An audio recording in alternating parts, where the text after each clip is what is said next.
Hi. So I am doing Mark chapter 5, and I just want to read a part of that in the first part of the chapter. It says, "Then they," and they're just talking about Jesus and his disciples, "came to the other side of the sea, to the country of the Gerasenes. And when Jesus had stepped out of the boat, immediately there met him out of the tombs a man with an unclean spirit. He lived among the tombs, and no one could bind him any more, not even with a chain, for he had often been bound with shackles and chains, but he wrenched the chains apart, and he broke the shackles in pieces. No one had the strength to subdue him. Night and day among the tombs and on the mountains he was always crying out and cutting himself with stones. And when he saw Jesus from afar, he ran and fell down before him. And crying out with a loud voice, he said, 'What have you to do with me, Jesus, Son of the Most High God?'" The part I loved about that is that this man was, these demons that were inside of him recognized Jesus right away. So, and the man had been, he was living in the tombs, which meant he had no friends. No one was wanted to be around him. He was dangerous. He was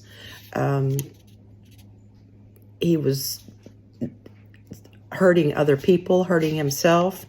And Jesus immediately told the man that he would help him. And, so Jesus freed him of these demons that were inside of him. And then the other thing that I think is really interesting is that when Jesus put these demons, he let them go into these pigs that ran off a cliff.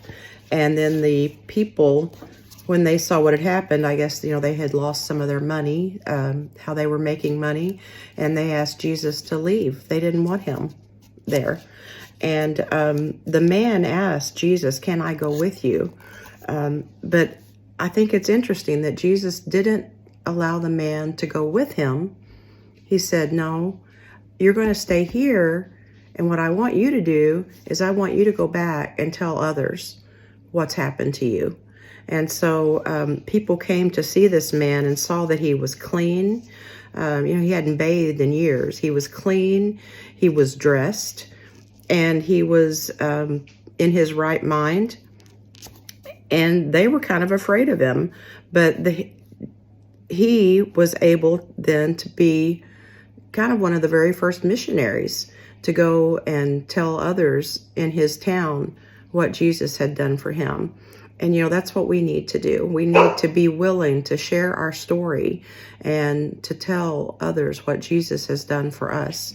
So I hope that you will get that opportunity to do that in these next few days. Just be able to share with somebody what Jesus has done in your life.